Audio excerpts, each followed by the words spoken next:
the newsagents. The House of Commons records show that I've spoken in this chamber 9,880 times. But I have to say that when you discover that the Prime Minister was only 2 years old when you were first elected, you realise it is time to move on. But every time I've spoken in this chamber, I've had a profound sense of how important this House is and what a great honour and privilege it is to be a member of this Parliament. Well, we're joined now by Harriet Harman. Is it Baroness yet? No, I'm actually in a hiatus. I'm literally nothing. But I suppose I can't help but start with the fact that, we're just about 2 weeks into this new Labour government with a small case N rather than big case N. But you must have been looking at the pictures. We were recording this on the day of the King's speech. The pictures of all the new MPs, all of the paraphernalia that comes with the King's speech. I mean, it must have, and on election day itself, it must have made you reflect and think a little bit about 97 and the differences between now and then. Absolutely. It really reminds me of 97 because there's such a big changing of the guard. It is quite a weird thing about democracy. 1 minute you're voting all day, all night, every week for year in, year out for 14 years and you never win a vote. And then suddenly you're on that side of the house and when you decide what to do, something actually happens. It's from nothing to everything. It's instantly. from nothing from everything. And also the other thing is that the kind of culture of the country and its attitude towards you also changes overnight. So the fact that you have been endorsed by the electorate is a very powerful thing, and whether or not it's because you just feel it subconsciously or whether or not people are actually reacting to you like that, when you're in opposition, you're the losers. It doesn't matter how long ago or how recently you lost the election. Literally the official loser. You are the actual losers. And therefore, what you say should start off by being treated with absolute contempt. Whereas what the government is saying, well, they are the winners, they are the endorsed people, they are the people in office. And therefore, what they say, even if it's challenged, got to be treated with a bit of respect. And then overnight, you're in the government and you've got that kind of legitimacy and it's almost tangible in the way that people react to you. So having been a loser for 14 years and then suddenly going to a winner is amazing change to the system, as well as the fact that you physically change side of the house. Has it made you, seeing the pictures of all the new MPs and so on, it's the first time after elections since the early 80s that you haven't been part of that massive Labour MPs on one side of the house or the other, but has it made you a bit wistful? Has it made you wish you'd stayed on for another term to be part of this new intake? Absolutely not. I was in Portcullis House, sorting out my pension the way you do. Very important stuff. And meeting some of the new MPs, and there is such a changing of the guard. There is such a new cohort. There is such energy. And what I want to do is be cheering them on, including my successor, Miata Funbulla, not actually being there when I've already been there for 40 years. So I still feel tribally Labour and jubilant about the fact we're in government. I'm still a visceral feminist and, enraged about all the things that have yet to change and need to change. And so those things remain part of, they're what is my identity. I always used to feel it was very odd when people talked about, and especially this is often what Conservative women would do, is they'd say, I encourage other women to become MPs because it's a great career. And I used to wonder what they were talking about, because actually it's a vocation. Such a bad career in some ways. Well, yeah, I mean, my belief in my vocation and my cause is still there. I'm not in the institution, but I'm in spirit with my belief in Parliament and with my belief in Labour and feminism. But it might be that I'm about, it might be I'm in a state of false consciousness and I'm about to, collapse. I doubt but it hasn't happened yet. Why do you think, I mean, you just identified it and talked about it, and it's what you're known for. I mean, you're extremely strong, not only tribalism with Labour, but obviously your deep, visceral feeling of feminism and politics generally. It's clearly very deep inside you. Where did it come from? That political instinct and that political sense, where did it come from? Well, I think it came from being born in 1950 into a world where the highest aspiration for a girl was to get married. And once she'd achieved that wonderful state, then to support her husband. That was your primary objective. And that when you'd achieved that objective and were supporting your husband, he was the head of the household and you were subordinate. And I was one of a generation of women who kind of thought, this is not for us. We are not going to be subordinate. We actually want to be equal. We want to work outside the home. We don't want to have to choose between having children and having, a proper role outside the home in the world of work. And also, we think it's not right that all the judges are men, all the heads of unions are men, all the heads of businesses are men, everybody in Parliament's men. No, we're going to get in there and have our say. Were you very influenced by sort of contemporary feminism at the time in the United States, for example? It was going on in the 1970s, Gloria Steinem, all that sort of thing? No, not so much the States, although we could see our sisters over there. We could very much see them. But, people like Germaine Greer. I mean, I remember watching her. She was doing something to the University of California. She was doing a speech to a whole load of students, and one guy in the audience in the Q&A said, "Well, I don't know really what it is you want. What do you really know what you want?" said to her, and she said, "Perhaps I don't know what I want, but I sure as hell know what I don't want, and it's you." And I was absolutely shocked because we were brought up to please men and to seek their approval. And the notion that feminism could be actually, no, we're not seeking your approval. We're actually having our own views and thoughts. It was the biggest social, economic, political change that affected everything outside the home and everything inside the home as well. And Labour was sort of my route to the political expression of that. There was a whole load of women like, I'm going to go into the law and I'm going to be a judge to stop bias in the courts. I'm going to go into education. I'm going to go into the unions. There was a whole cohort of women going into every different walk of life. And I ended up going into politics and being like the political wing of the women's movement. And at that time, would you have described it? Because you weren't from a background that was a sort of classical Labour background, right? Or a classic Labour background at all. You found your way to the Labour Party intellectually, in a sense, through the movements that you're describing. Yeah, not at all. Although my mother had been, it was a strong Liberal until her death, and had actually once stood as a Liberal Democrat candidate, well, a Liberal candidate, but she wasn't really enabled to do that because she had to be cooking my dad's dinner, and that was her first priority. So, I could see very close at hand what the lack of equality for women meant. For example, she was one of the very, very rare women that qualified as a barrister, but she was never really allowed to practice.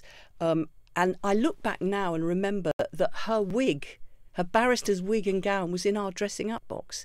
And that's quite poignant, really. That she had to be just looking after the children only, and she couldn't do her chosen career, nor was she allowed to drive, because my dad, being a doctor, knew that women had different spatial abilities compared to men, and therefore she would be dangerous on the road. I mean, back in the day, Lewis, it was quite primeval, those views.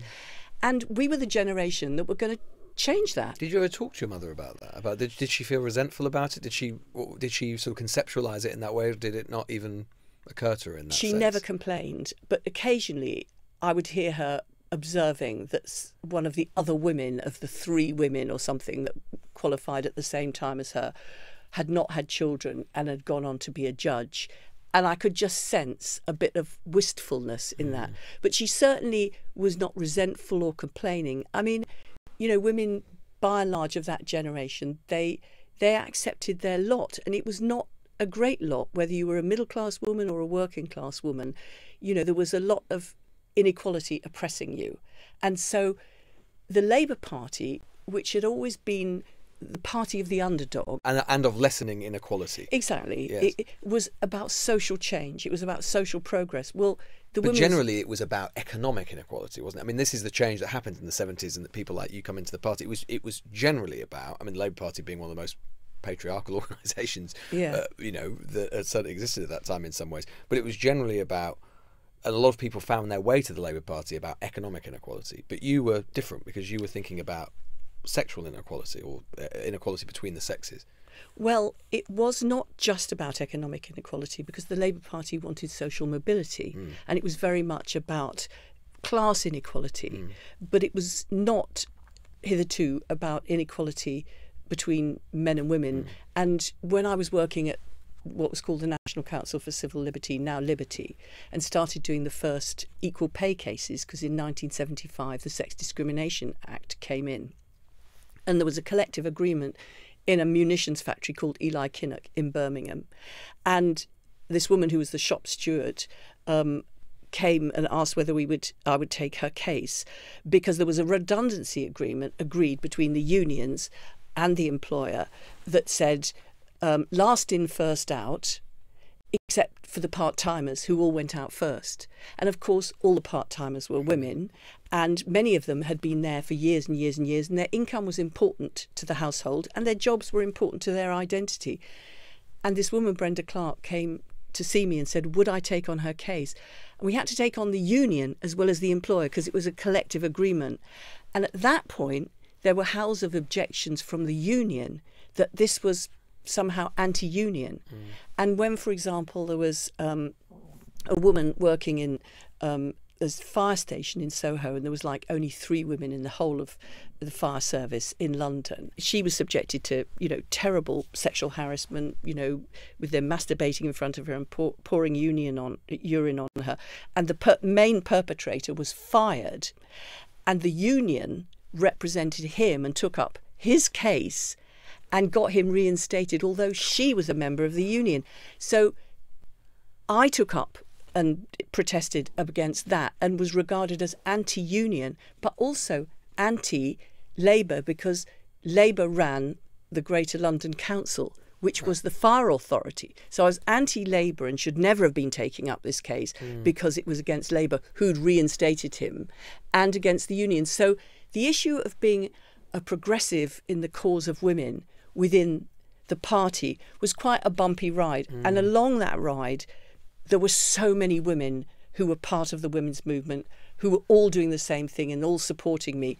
And there were so many men who were like totally resentful of this change. So since you mentioned it, since we're talking about the Labour Party and its attitude to women, I mean, do you think that this, because the Labour Party is in so many ways, always has been, more than the Conservative Party, it has all of these like competing power centres within it, right? All of these competing interests that were always sort of battling for supremacy in different ways. I mean, do you think, is it that or largely that, or something else that means and has meant that the Labour Party has never had a woman leader and that the Conservative Party's had 3? Well, I think, in terms of where we are now, I mean, when I was first elected in 1982 and Thatcher then was kicked out and there was John Major, he was in an all-male cabinet. Yeah. And now we've got a woman Chancellor, a woman Secretary of State for Education, a woman Home Secretary, a woman Deputy Leader, a woman Justice Secretary, a woman DWP. I mean, we have made tremendous advance, and there's no doubt about it that Labour has led that. Yeah. That Labour's always been the ones that shown up the Tories, and they've had to grudgingly modernise because they've just looked bad compared to us. But paradoxically, we have not had one single woman leader, and the Tories have managed 3. And there's 2 things about that. Firstly, it just feels a bit weird talking about that when we're celebrating after having 14 years of no Labour leader at all. Yeah. I don't want to be like curmudgeonly and saying, yes, but if only Keir Starmer was a woman. Yeah. I am absolutely celebrating his elevation to Prime Minister. But since you asked the question, and I hope we don't have a leadership election for a long, long time, because he's going to be Prime Minister, in perpetuity. The only kind of explanation that there is, which is obviously not a justification, which is one which Jess Phillips actually offered, which is that Labour women are more subversive in the party than Tory women are in the Tory party, is that it certainly until recently, Tory women went in not to subvert and change the structures, but to do it like the men.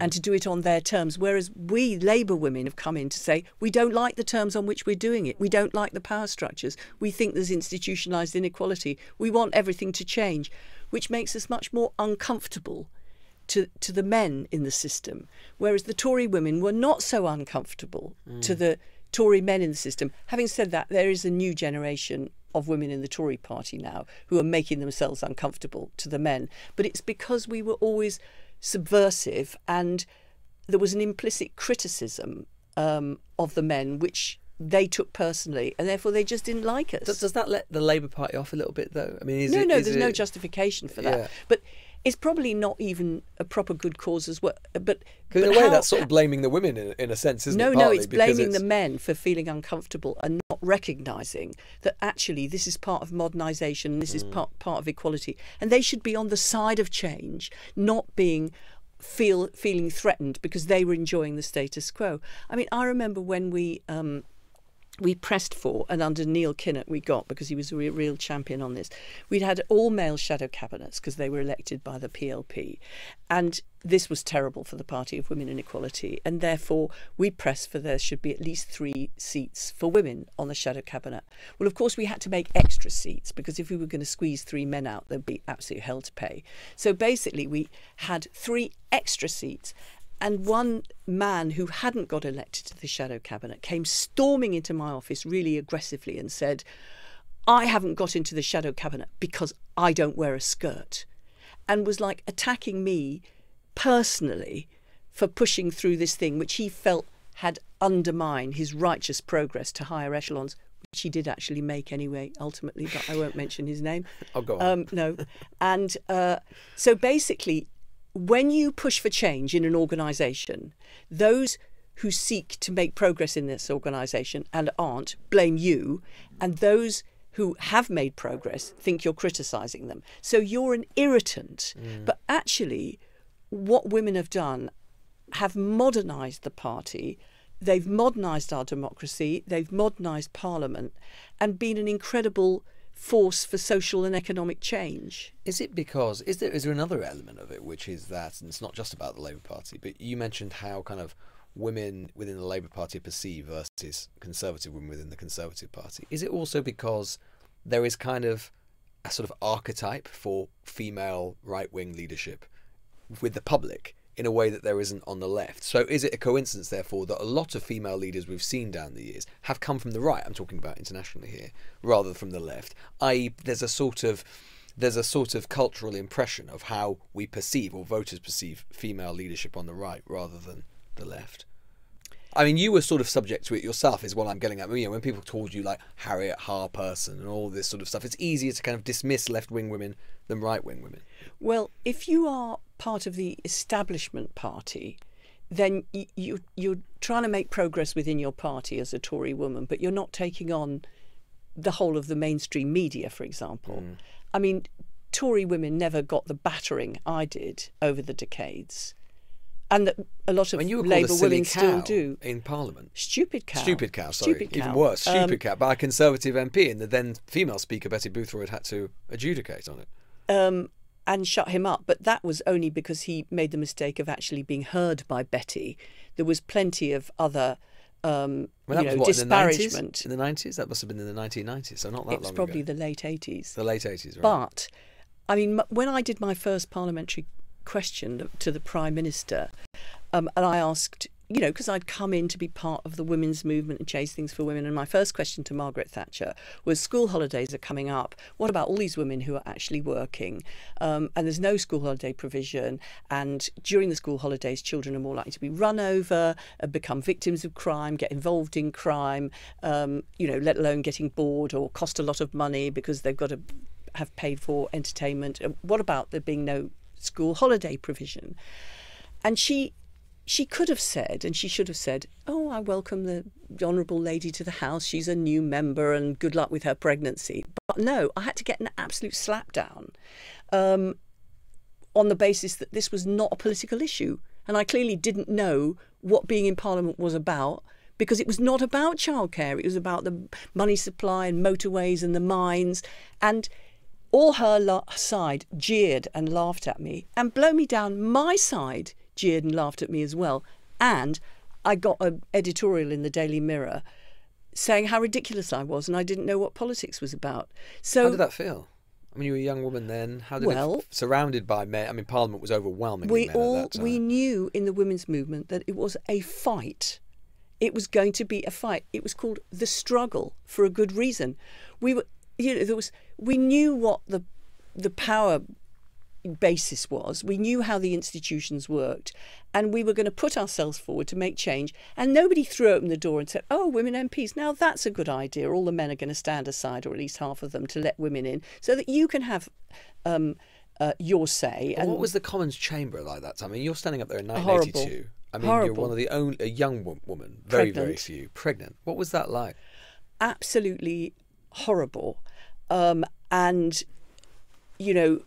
feeling it just.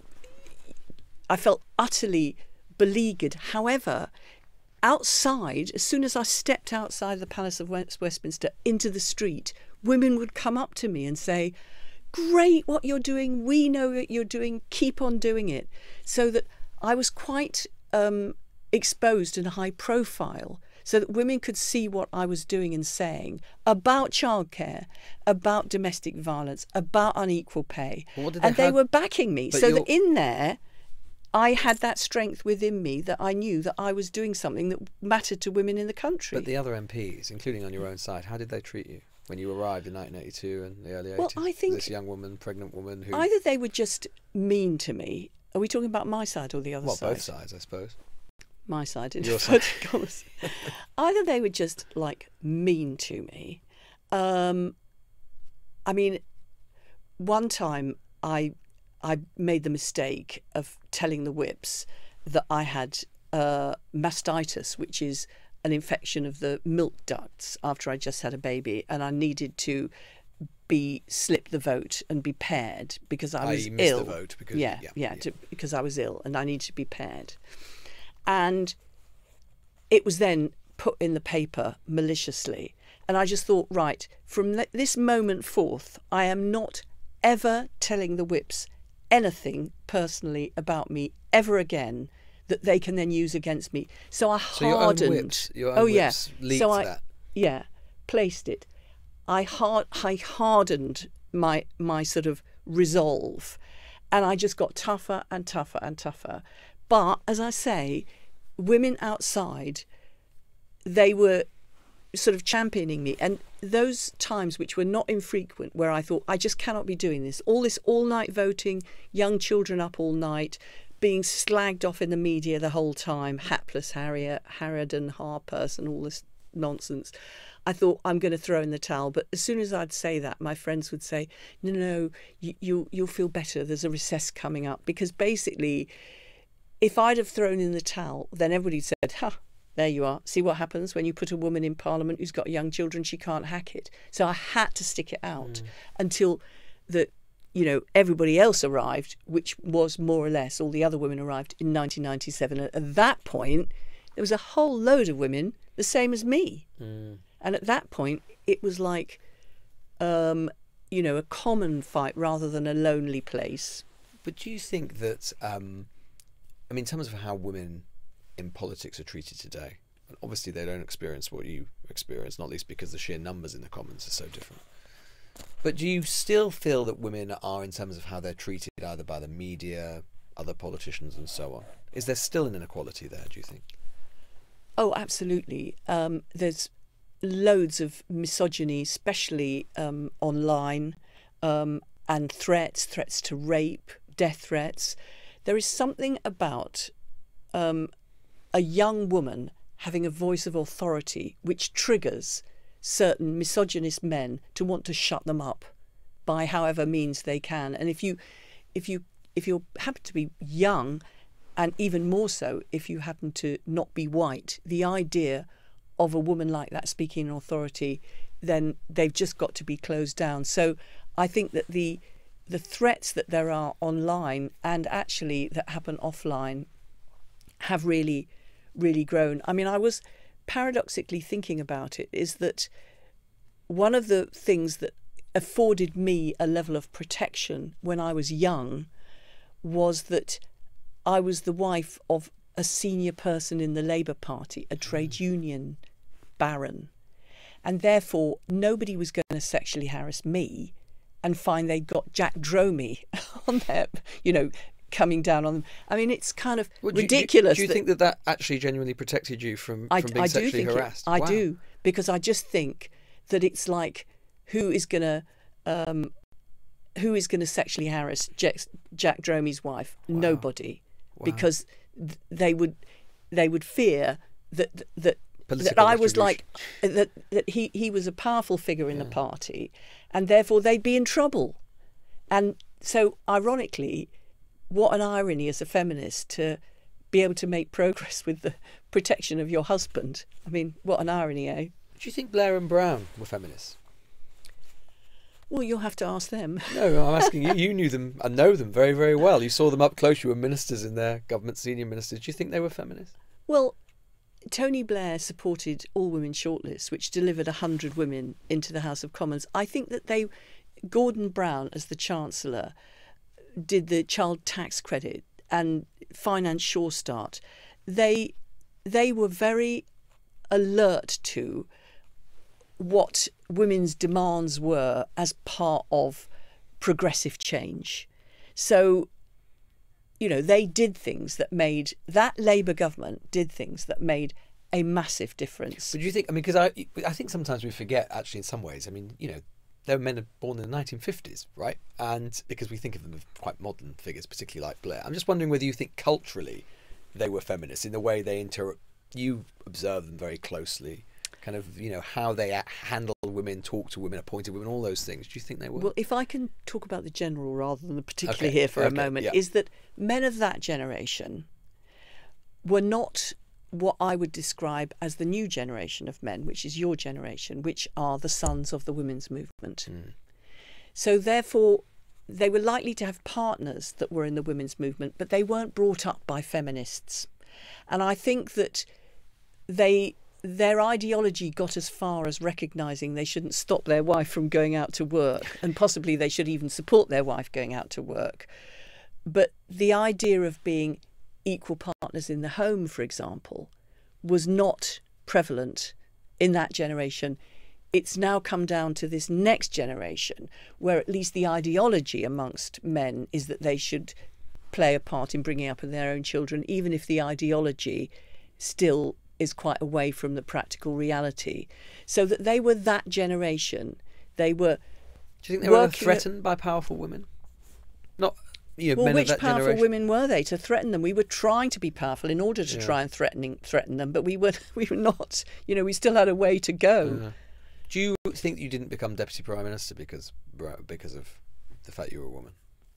Brown didn't make you deputy prime minister in 2007. I absolutely think that if Alan Johnson had been elected as deputy leader of the Labour Party, he would have been instantly made deputy prime minister. But you see, in a way, that must have smarted. That must have stung. Well, the thing is that I think that Gordon Brown had already announced that he was not going to have a deputy prime minister when he knew, before I did, because he'd been told the result, that I'd won. So we were heading up to Manchester, and I heard on the radio, Gordon Brown says there's going to be no deputy prime minister. I thought, Alan Johnson will be very annoyed about that. And then, so he'd already established, obviously I won by a whisker, but he'd already established that he was not going to have a deputy prime minister. So he kind of preempted me. So if I'd have said, actually, you have just become prime minister, but you are just going to do a U-turn on something, which is to do with me, because you said there's no deputy prime minister and you're going to have one and it's going to be me. It just felt like I didn't want to start off my relationship with Gordon, me for the first time being his deputy and him for the first time being prime minister, with a row about me and my position. But I don't think Alan Johnson would have needed to have had that row. He would have just gone in and said, a little bit of a mistake here, Gordon. Do you think you should have had the row?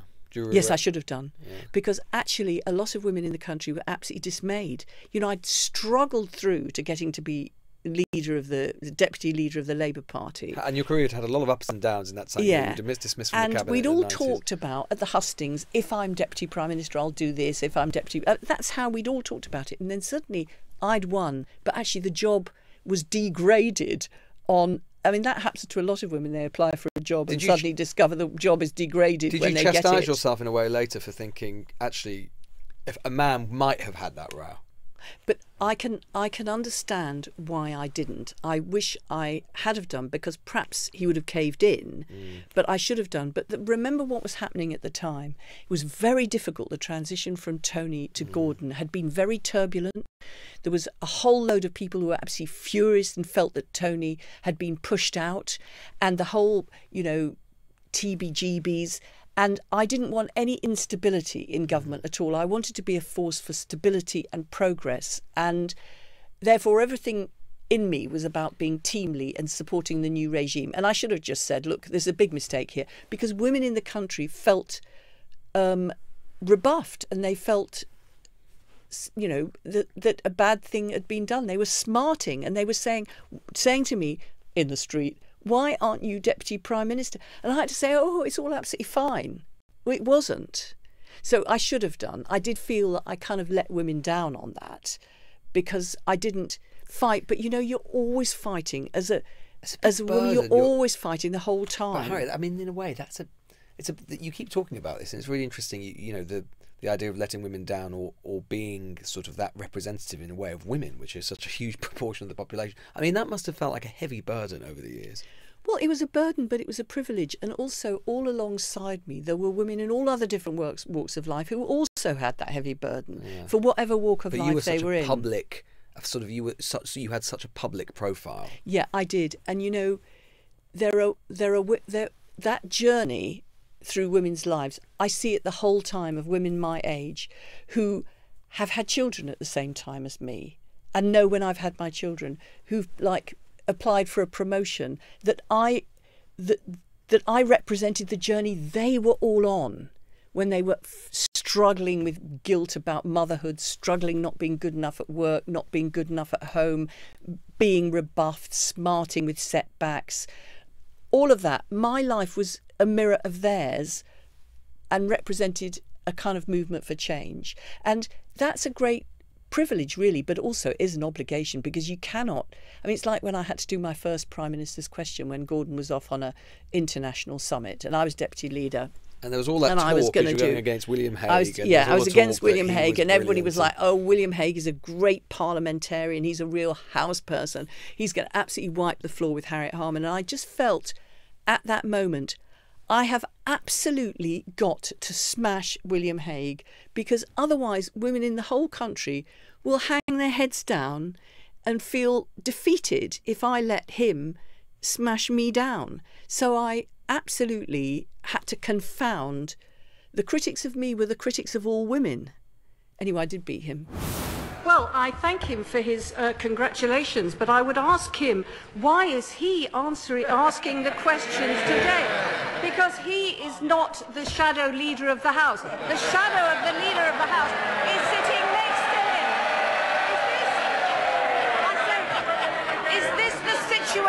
Is this the situation in the modern Conservative Party, that women should be seen but not heard? If I may, perhaps I could offer the shadow leader of the House a bit of sisterly advice. She should not let him get away with it. Well, something that has rocked the women's movement and feminism and feminist politics generally in recent years is this question about trans rights, and about whether there is a tension between trans rights and women's rights. And that has created lots of division within certain groups of people that traditionally were aligned. I mean, is that something that you regret? And what do you think about, I mean, do you accept that there is a tension and a trade-off between trans rights and women's rights, as some people would suggest and posit? Well, if you look across the progress for equalities, whether it's on race or on age or sexual orientation or gender, there have always been times and places where you have to balance rights, where the rights come up against each other. And the thing to do is to work out how to get the balance right and to bring everybody in and to attempt to achieve a consensus on it. And when we did the Equality Act, that's what we tried to do. And this was the last piece of legislation that the Labour government at that time passed in 2010. But that specifically had in it outlawing transphobia and discrimination against trans people, but also putting into the Equality Act that you could still have single-sex spaces for women, and that you could still also, in particular circumstances, exclude trans women from women's single-sex spaces. So we did discussions with trans groups, with women's groups, and got everybody around the table to agree that settlement. I think, you know, it is. I don't accept the notion that that feminism has to be postulated against trans rights. I think there are circumstances where women have to be protected from abuse, and women who've been abused have to be protected and supported. And would you go, for example, I mean, this has become a sort of litmus test, right, of politics, where politicians are consistently asked, well, is a trans woman a woman? Or can a woman have a penis? And all of these sorts of things. What do you think about the tenor of that and about that turn in our politics? Well, I think I go back to the Gender Recognition Act, which basically says you can be born a man, but if you go through various processes, you can actually transition and your gender will be recognised as changed. And it's quite ironic in this whole debate that I don't hear much of people saying they want to abolish the Gender Recognition Act. So at the same time as there is a lot of concern about trans women, there is not the argument, which rightly so I would think, that we should roll back the Gender Recognition Act and not allow the Gender Recognition Act. And I think that you'd be happy to say trans women are women. Yeah, women are women who are either born women or who've transitioned to be women.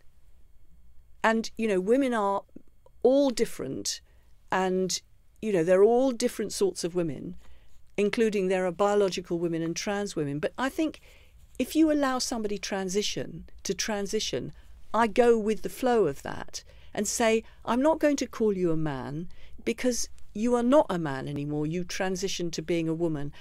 And I think that... And would you say if someone didn't accept that, as some people do, they will not accept that they're women, what would you say to them? And would you think that those people are bigoted or prejudiced?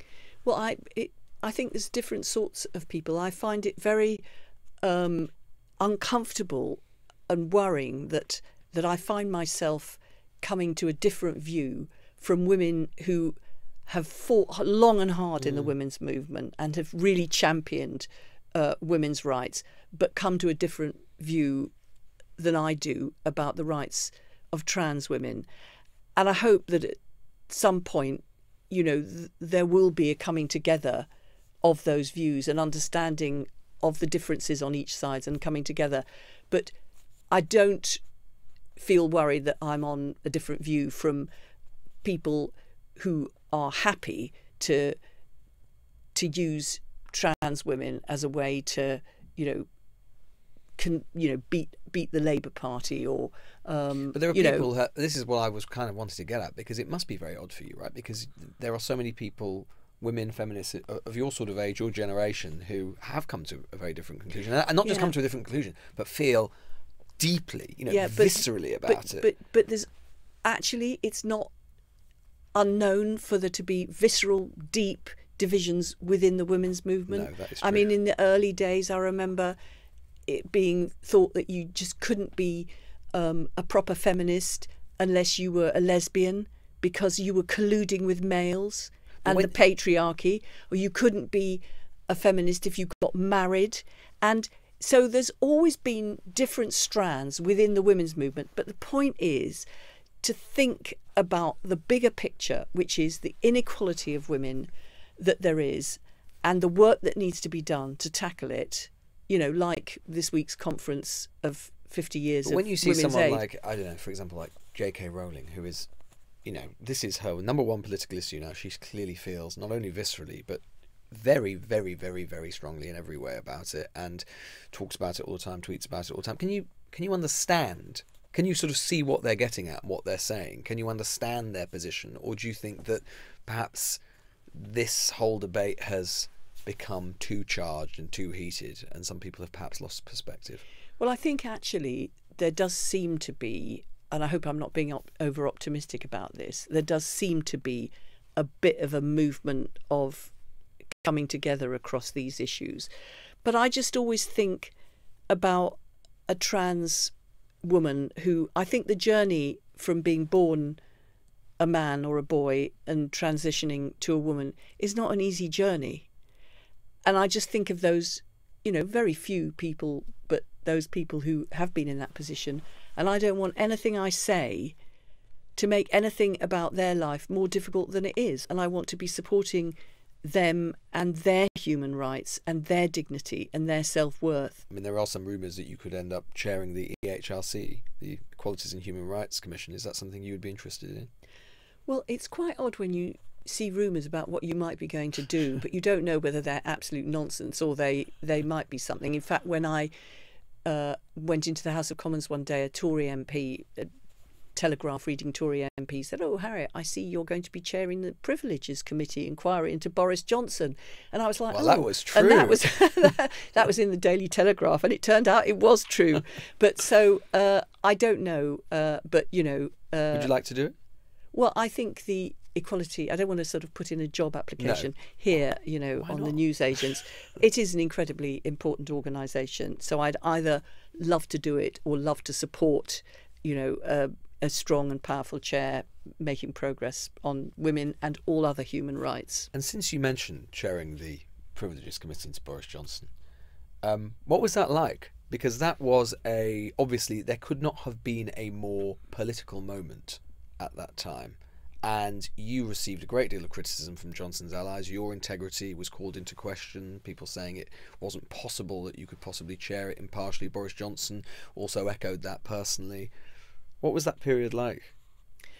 Well, it was incredibly important, because what was at the heart of it is whether or not it was all right, whether or not it mattered if the Prime Minister lied to Parliament. And the thing is that if ministers lie to Parliament, Parliament might as well go home, because we have to hold them to account for what they say they're actually doing and what they say is actually happening. And therefore, Parliament is just paralysed and ineffective unless ministers tell the truth. And that is a fundamental tenet. So, and if it was the Prime Minister not telling the truth, then that was even more important, because that would set the tone for all other ministers. Because I believe very strongly that it mattered, and because this was the system for holding anybody to account, I just felt it was the most deeply important work. So what I was doing was amassing the evidence, and we all agreed that this was going to be evidence-based and evidence-led, and what the evidence showed would be the foundation for our decision. So you have no doubt in your mind that Boris Johnson lied to Parliament repeatedly? Yes, because that's what the evidence showed, and that was agreed unanimously by the committee. And when he and his allies dismissed you and dismissed the parliamentary process as a kangaroo court, when you saw that, I remember that night when it came out, when his statement, and he was saying he was resigning, and he, in very Trumpian terms, talked about a kangaroo's court and being rigged and so on. What was your reaction when you saw that? Were you surprised? Well, two things. Firstly, I thought it's very undermining of our democracy if you will not accept the rules that you've been part of making, and that are the rules that are there to enable Parliament to do its job properly. And the idea that you try and trash the system because the system has found against you, you know, that is just not acceptable. As far as what was said about me was concerned, I absolutely knew that I had worked incredibly hard on it. I'd looked fairly at every single piece of evidence, and that I went into it with the clear view that if the evidence didn't show that he was lying, then we would find that he wasn't lying. But that if it did, we'd find he was. So I had a completely clear conscience that I had been prepared to find the other way. And it was very irritating that sometimes Labour people would come up to me and say, this is your moment to chop his head off, that you've got a chance to find him guilty, you've got to absolutely, he's a terrible person. And I would say, do that. They would do that. Yeah. And I would say, that is not how the system works. We've said that it's going to be on the basis of evidence. Oh, yeah, but you've still got to do this, and try and pressurise me. And, the Conservatives were being pressurised on the committee that they should let him off the hook. And I was being pressurised that this was our moment to get him. And we all just took the view that we were going to do it on the basis of the evidence. And because I knew that's how I'd approached it, I knew I'd done the best I possibly could for Parliament. One thing I wanted to ask you about finally, and you've mentioned him already, which is your husband, Jack Dromey, who is, as you say, you describe him as a union baron. I didn't, and I'm not sure what he would have thought about that. But he went on to be a Labour MP in Birmingham Erdington, and he died unexpectedly. What was it, about 18 months ago now, something like that? Yeah, January 22. And you obviously shared an extraordinary kind of political life together, or political lives. It must have been, as many people find, but it must have been very difficult to adjust to a life, just in politics, life in general, without him. Well, I think that if we'd sort of grown up together. We were in our 20s when we got together, and we developed politically together, and in every way, as you mature through your life. And I think it's difficult to tell where one person ends and the other begins, that if you've gone through your whole life's journey on that. And as you say, politically, we were completely, inextricably, our views were they developed to be sort of completely the same. And, he'd been a great champion of my work. And in fact, when it came up to the Privileges Committee, that is the first decision that I'd ever taken. Should I chair the Privileges Committee with all that was going to come with it? It was the first decision that I'd taken without being able to talk to Jack about it. Is this a good idea? Is this mad? Is this going to be terrible trouble? But I having us been together for so long, I knew what he'd say. So almost I could tell exactly what he'd say. He'd say, well, is this incredibly important? I go, yes, of course it is. Are you going to work incredibly hard at it? Yes, I will. Well, then, do you think there's somebody else that ought to be doing it? Or do you think you could absolutely be the best person to do it? Yeah, I could. Well, then do it. So you in a way, if you've had so many conversations over 50 years, you still incorporate in your mind what that other person would say. So, yeah, it was. But the irony also is that I was a feminist, which was all about women's independence. But actually, the truth is that Jack had been incredibly important in my political career. And I was looking through my papers to archive them in the wonderful Churchill College, and came across my acceptance speech, because as a lawyer I keep every bit of paper, because you always do. And there was my acceptance speech for when I was elected in the by-election in 1982, and it was in Jack's handwriting. I just could not believe it. If you'd have asked me whether I wrote my own acceptance speech in the count in the by-election in Peckham, I would have said, what a ridiculous question. Of course I wrote my acceptance speech. But he actually wrote my acceptance speech. We were so interwoven, that is quite something for me to recognise, that he actually even wrote my acceptance speech. So, he gets a good plug in the chapter of feminism, to the extent that, I've managed to push things forward. He was really quite pivotal. Couldn't have done it without him. But obviously never being acknowledged as that, because it takes away, as soon as you say, thank goodness my husband helped me so much, you've blown it, haven't you? Wow. It's only really now that I can reflect. And of course I did inhabit in my own mind, I'm doing this all myself, I'm completely independent. Actually, I wasn't. We talked about how when you started, in so many ways, you were a pariah, or treated as such, certainly by the opposition, even by some people in your own party. Your ideas were considered deeply subversive, and you were treated as such, and you were mocked and so on. No one thinks that now. Many of your ideas that you were championing then have become deeply mainstream. Do you think that You're often treated now and talked about, I think in many ways rightly, as a sort of icon and as a trailblazer and a huge place within the British feminist movement. Do you feel like you won in the end? Well, I think my generation of women, we won the argument. And we were on the right side of history. But having won the argument, we still haven't delivered all the change that is necessary. So there's still masses of inequality. So there's no resting on laurels. But there is also now a backlash, a real misogynistic backlash. So the idea that we've won, I don't think you can just rest easy with that. Also, if you look at Andrew Tate, his social media, massive social media presence is like a virus, infecting potentially a generation of young boys. So I think that, yes, we've won the argument up to a point, but it's now being challenged again from the populist right. So we can't rest on our laurels because we've still got that fight to be had. But there's a new generation of women, and hopefully their male allies, these sons of the women's movement, will do the fight back, and I can cheer them on. Harriet Harman. Not quite Baroness Harman yet. Thanks so much for coming on. The Newsagents. This is a Global Player original podcast.